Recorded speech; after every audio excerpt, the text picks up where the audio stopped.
Hello everybody and welcome to another video, and today I am quite excited because today we're going to be looking at a band that I very much enjoy but haven't actually released anything for a good 5 years, and it's a band called Draconian. I discovered last night that they'd released a new track, so I immediately jumped on that. I wanted to hear this new material. Now, like I said, this is a band that I do very much enjoy. And anybody who doesn't know Draconian, they are a Swedish gothic doom metal band formed in 1994, formed by drummer Johan Eriksson, bassist and vocalist Jesper Stolper, guitarist Andy Hindenas, and together they initially created a band called Kerberos, which I can only imagine has something to do with Cerberus. Initially, they played melodic death metal with black metal influences. 7 months after forming, lead vocalist and lyrics composer Anders Jakobsen came in and joined the band, and the band name changed to Draconian. Now, as I said, I'm a fan of this band. I absolutely love them. Their debut album, 2003, Where Lovers Mourn, is one of my favourite albums of all time. The opening track, The Cry of Silence, I absolutely love that track. It is possibly one of my favourite pieces of music ever. It is such a fantastic piece of music. Now, before they released Where Lovers Mourn, like I say, in 2003, they did release 5 demo albums from 1996 to 2002, 2 of which I actually have. And I actually had a little bit of a awkward situation at that point, because I also found an album by a band called Draconian called To Outlive the War, which I also bought thinking it was the same band, and unfortunately it was not. It was a completely different band, which later renamed themselves to Dick Turpin. They are vastly different. But anyway, as I said, Draconian released a new track called Lustrous Heart, which is what we're going to look at today. Now, they only released this, I think, less than a day ago, and so as such there are no lyrics available for it online. However, as I do understand it, it is a lyric video, so we're not going to be able to dive too deep into the lyrics, I don't think, but either way, I'm really looking forward to this because, well, like I said, Draconian is one of my favourite bands. So let's jump to it now, because I've been waffling on for 3 minutes. So, Lustrous Heart by Draconian. Let's have a look.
There we go. Lustrous Heart by Draconian, and as if you couldn't tell by my face throughout that video, I absolutely loved that track. I couldn't help but smile throughout that video just because it sounds so good. I love the sound of that track. You know, it had the really quiet parts, you know, it had the beautiful, you know, those beautiful female vocals. Then it had those really brilliantly executed growl sort of death metal vocals coming in, and then it got to that heavy bit that came in, you know, round about the chorus, and it was just so good. I love that piece of music. It was phenomenal. Having like read the lyrics as I was going through it, I couldn't really give any indication as to what I think it's about, but you know, such a beautiful piece. They've always managed to make such amazing pieces of music. The way they put like melodic pieces right next to the really heavy pieces, and the way they move from one to the other, and the way they use both vocal styles together, they just work so well. And like I said, my favourite track of all time by them is The Cry of Silence, which was the opening track of their debut album. And honestly, I think it is possibly the best opening track to any album I have ever heard, and for it to be their main debut album as well, you know, the first like proper released debut album. You know, it's quite an accomplishment for such an awesome track to be their opening track to their debut album, you know, and they carry on with this track. It's just so good. It's I absolutely love. I'm going to be listening to that for the rest of the day. Just that one track, I'm going to have that on repeat for the rest of the day. I guarantee you, because that was such a great piece of music. I absolutely loved that. Fantastic. Anyway, I'm going to stop gushing over the band now and move on. So, yeah, as usual, if anybody has any suggestions for tracks they'd like me to check out, then please, by all means, leave suggestions in the comments below, or message me on my Facebook or my Instagram, or you can even message me through my Patreon, where you could also help to support this channel, which would be of great help to me. There is an option on Patreon where you can get your suggestion jumped to the front of the queue, should you so desire. There are a couple of limitations that go with that, however, like how frequently you can do that, and that's just to be fair to people who suggest track through regular means, such as like Facebook comments, etc. You know, and if you do suggest a track through those regular means, such as through Facebook, Instagram, or YouTube comments, do know that it might take me a while to get to your suggestion, since I do get suggested so many tracks every single day that I can't record all these videos at once. So, you know, I do write down every suggestion I get, so it'll get done eventually. It's just going to take me a while to get around to it, I'm afraid.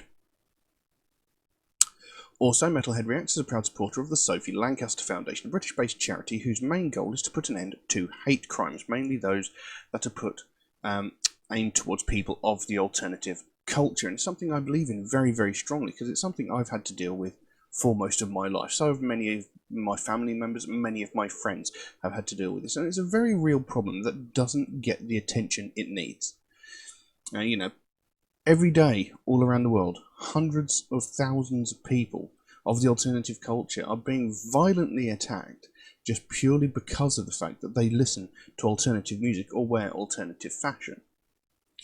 And it sounds utterly ridiculous to say, you know, people are getting brutally beaten because of the music they listen to. It sounds insane when you say it like that, but it's a real problem, and it's something that it's been going on for years. I've dealt with it for nearly 30 years of my life, and it's something that's never ever made sense to me, but it is something that happens, and it is a very real problem, and people are getting severely hurt. You know, I'm not just talking about insults thrown from afar, or, you know, the shoulder barged as they walk down the street. I'm talking about severe, brutal attacks where people are hospitalised and left with broken bones or more invasive and life-threatening injuries. You know, And the thing is, this goes on all the time, on basically a daily basis all around the world, and no one hears a thing about it. The last time there was any widespread coverage of this sort of thing was about 12 to 13 years ago, when Sophie Lancaster and her boyfriend Rob Maltby were violently attacked and brutally beaten by a group of 5 or 6 people. And, they were so brutally beaten, they both ended up in comas. And Rob Maltby, he thankfully survived. He was in a coma for maybe a week or so, maybe a little bit longer than a week, I can't remember exactly how long. But, he came out of his coma and thankfully survived. Sophie Lancaster was in a coma for 13 days before she finally succumbed to her injuries, and she died. This young girl, she was 20 years old, was beaten to death. This girl was murdered purely for the fact that she was wearing alternative fashion and listened to alternative music. And this happened, like I said, 12, 13 years ago, and that's the last time we really heard anything about, anything about something like this happening. But I guarantee you, in the time since that's happened, hundreds, maybe thousands of people from the alternative community have been attacked in a similar fashion. We've just never heard anything about it because nobody died. And that's unacceptable. And it's disgusting on the face of it. We shouldn't have to wait for someone to die before a subject like this gets talked about, before something gets done. Because, look, people are getting severely hurt. People are getting brutalised just because of their taste in music. And it's unreal. Every single day we hear about all these other sort of hate crimes like sexism, racism, homophobia, transphobia, religious hatred. We hear about these on a daily basis, from the most heinous and violent of these crimes, like someone getting murdered because of the colour of their skin, or because of their sexual orientation, or because of their religious beliefs.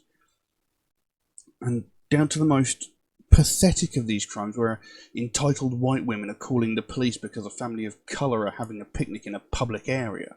We hear all facets of these crimes on a daily basis, all the goddamn time. But not once do we hear about somebody from the alternative community getting brutally beaten to within an inch of their life just because of the clothes that they're wearing or the music that they're listening to. And people have argued with me that this isn't a hate crime, but it is the very definition of a hate crime.